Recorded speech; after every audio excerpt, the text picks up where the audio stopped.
Ini jujur. Makanya saya bilang the power of mak-mak. Mak-mak yang paling berani. Karena mak-mak ini dia nggak pakai logika, dia pakai hati. Mereka telah mengandung 9 bulan, membesarkan dari kecil sampai dewasa, dapat pekerjaan di saat saya dipotong-potong, maka mereka sakit hati. Kalau laki-laki dia selalu pakai logika, nggak mungkin bisa kita lawan itu. Apalagi juga nanti SP3 kan begitu. Semua pakai logika. Tapi kalau dia nggak pikir apapun, pokoknya berani kan gitu. Maka dapatlah 11 orang saksi, yaitu dari lingkungan keluarga, dari kekasih, kemudian dari tetangga, kemudian dari rumah sakit. Apa itu? Yaitu yang memasang formalin. Saya briefing semua ini, saya gali keterangannya, dapatlah bahwa sudah ada tindak pidana. Maka saya undanglah penyidik turun dari Jakarta ke ke Jambi. Pemeriksaan di Polda Jambi. Jadi diperiksa sekali 7 orang sekaligus, sisanya 5 disimpan di situ. Saya seperti pengawas di depan begini, saya awasi penyidik bekerja. Setelah selesai di BAP, namanya BAI, berita acara interview, saya periksa keterangannya. Kok jadi datar-datar semua? Kok beda dengan yang diterangkan? Lalu saya protes kepada saksi ini, kok keteranganmu datar-datar jadi nggak ada tindak pidana?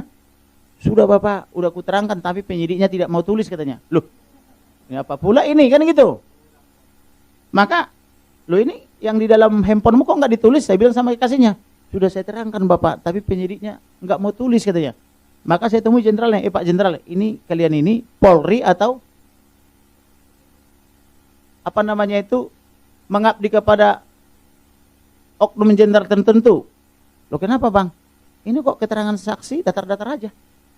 Maksudnya apa ini? Enggak usah khawatir Bang, buktinya sudah kami screenshot, sudah ada di handphone saya, sudah saya kirim ke Jakarta. Dikasih tunjuk pula, ini buktinya Bang. Saya aja nggak percaya sama kalian. Kenapa ada bukti di handphone kalian tapi tak ada dalam BAI? Ini maksudnya apa? Oh nanti Bang di dalam BAP. Nggak bisa. BAI inilah yang diuji nanti untuk menentukan status naik jadi sidik. Ini harus tertera dalam BAI. Saya bilang begitu. Saya marah. Kok kalian ambil barang bukti tapi dilarang tercatat dalam BAI? BAI inilah yang dipakai bahan gelar di Jakarta untuk menentukan status jadi tersangka atau tidak, jadi sidik atau tidak. Maka saya tulis pakai tangan kanan saya. Saya tulis sedemikian rupa, catat saya bilang, saya nggak mau di BAP, di BAI juga harus tertulis. Mulai tegang kami, mulai saling tidak percaya. Begitu ditulis di BAP, di BAI, timbul kegelisahan. Bagaimana mengamankan handphone ini yang ada jejak tindak pidana pembunuhan terencana ini?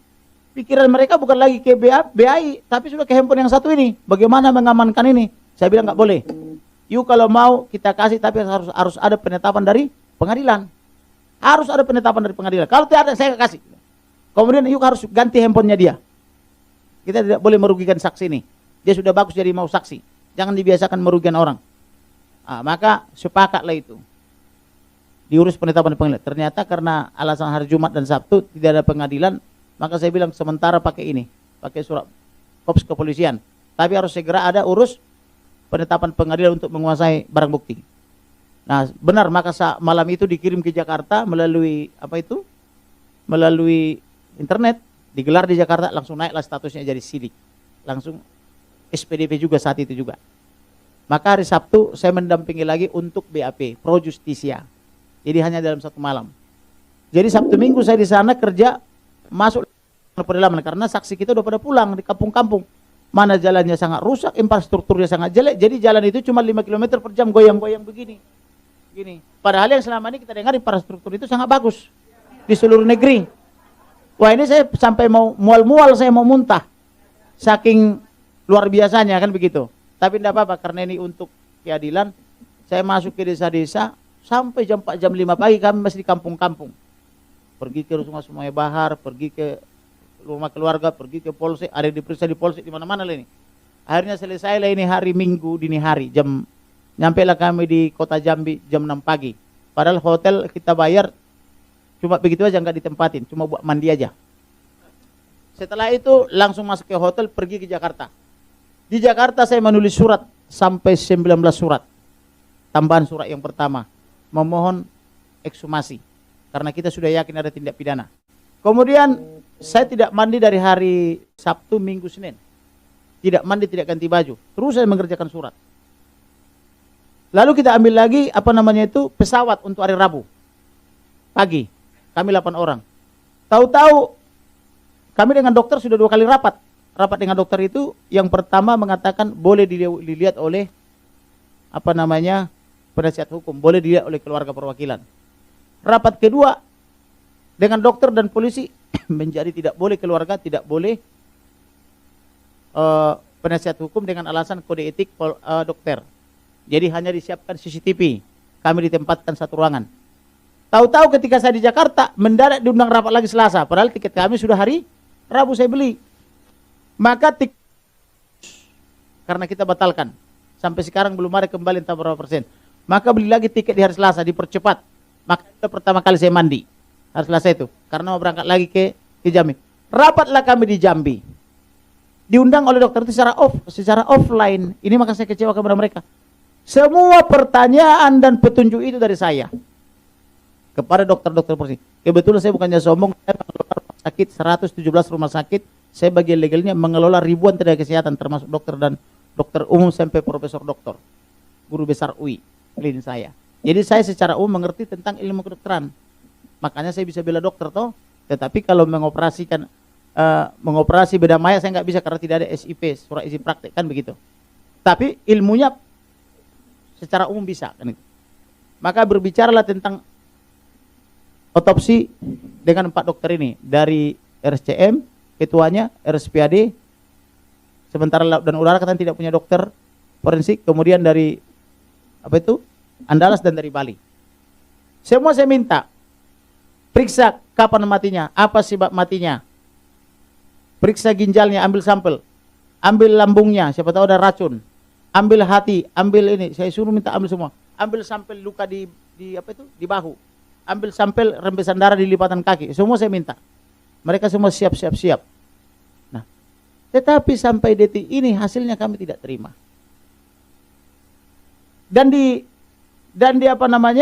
rapat terakhir itu baik CCTV maupun pengacara maupun keluarga tidak boleh lagi melihat. Yang boleh kalau kalian punya dokter atau ahli medis katanya atau tenaga medis. Loh bagaimana? Ini udah jam 10 jam 11 malam. Bagaimana mencari dokter hanya antara jam 11 ke jam 7 pagi. Orang udah pada tidur. Tapi itu baik. Dapat 2. Satu dokter namanya Dokter Martina Aritonang Raja Guguk, satu lagi ada Herlina Hasibuan, pemilik klinik, dia magister kesehatan. Herlina ini kebetulan Muslim, kalau Martina Kristen dia. Cocoklah 2 perempuan ini. Kita utus. Dan saya bilang saya bayar, berapapun honornya saya bayar.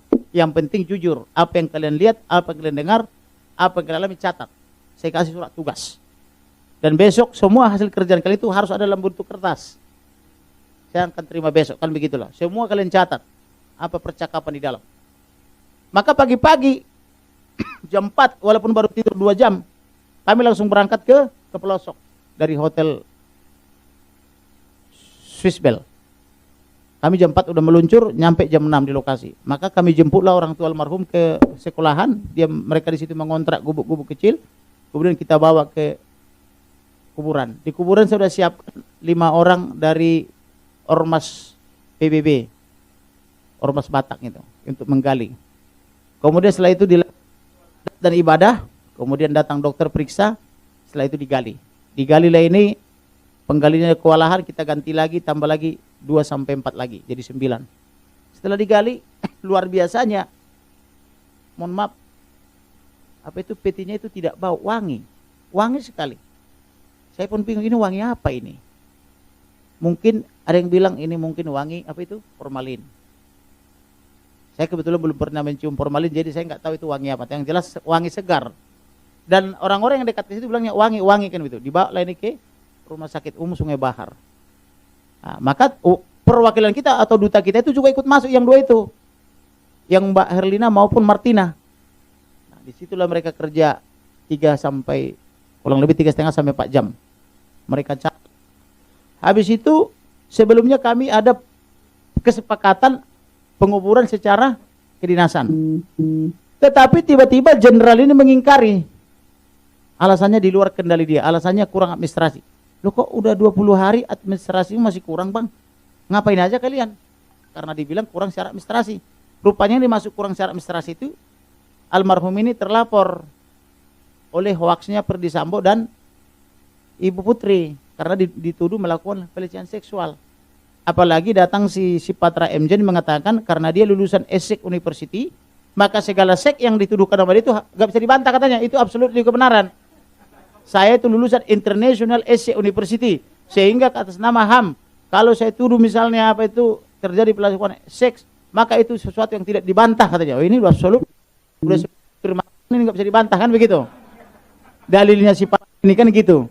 Sampai kami ribut itu di TVRI. Nah, maka saya minta kepada jenderal itu, Pak Jenderal, ini belum ada putusan menyatakan bersalah loh. Kapan lagi kamu bisa melaksanakan yang benar? Bagaimana kalau nanti di pengadilan ternyata ini tidak terbukti tuduhannya melakukan pelecehan seksual? Maka tolong berikan. Mau kali lagi yang ketiga saya bilang gitu. Maka si jenderal bilang, ini di luar kemampuan saya. Makin tidak percaya kita. Loh kok Brigjen kok gak punya power kan gitu.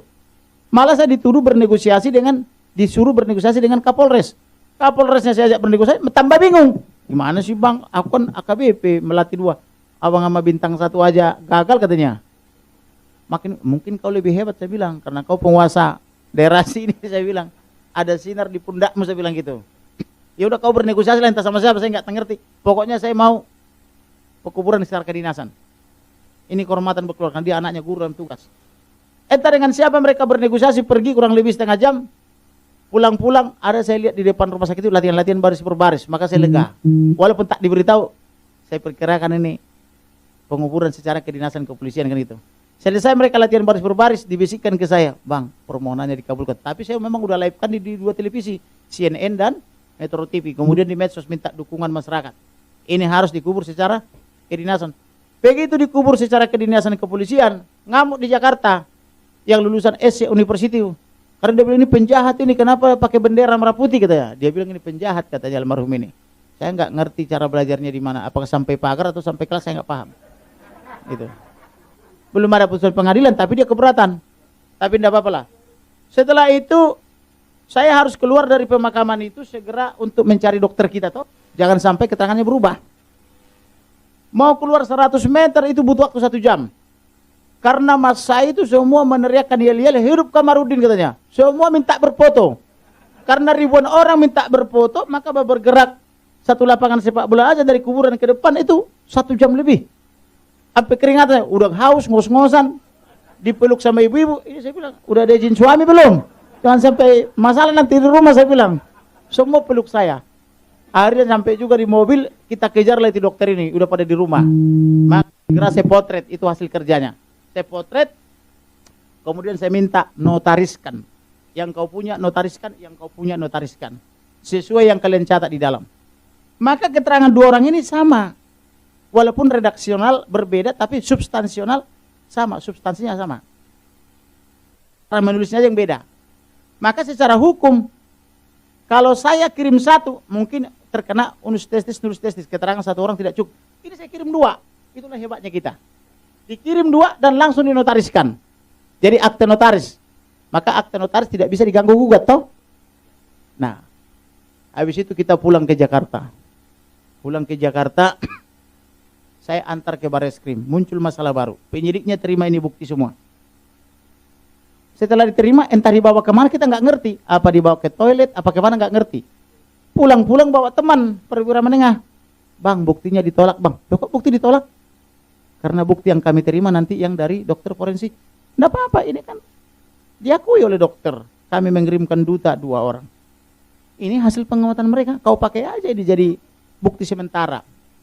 Mohon maaf bang, pimpinan kita tidak bisa menerima. Entah siapapun pemimpin yang kita nggak tahu. Entah dibawa ke toilet, entah ke ruang mana kita nggak tahu. Tapi yang jelas bukti itu ditolak. Bukti pengamatan 2 orang.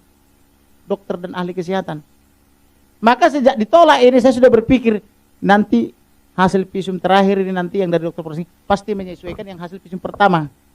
Saya sudah berpikir begitu karena ini data yang begitu akurat kok ditolak. Maka saya sebarlah ini ke media sosial. salah satu di Kompas TV, di CNN, di Repli Harun, pokoknya di mana saja, termasuk di Henry Firleso. Pokoknya di masyarakat harus tahu. Karena masyarakat pemilik negara ini sebagai semacam pemegang sahamnya.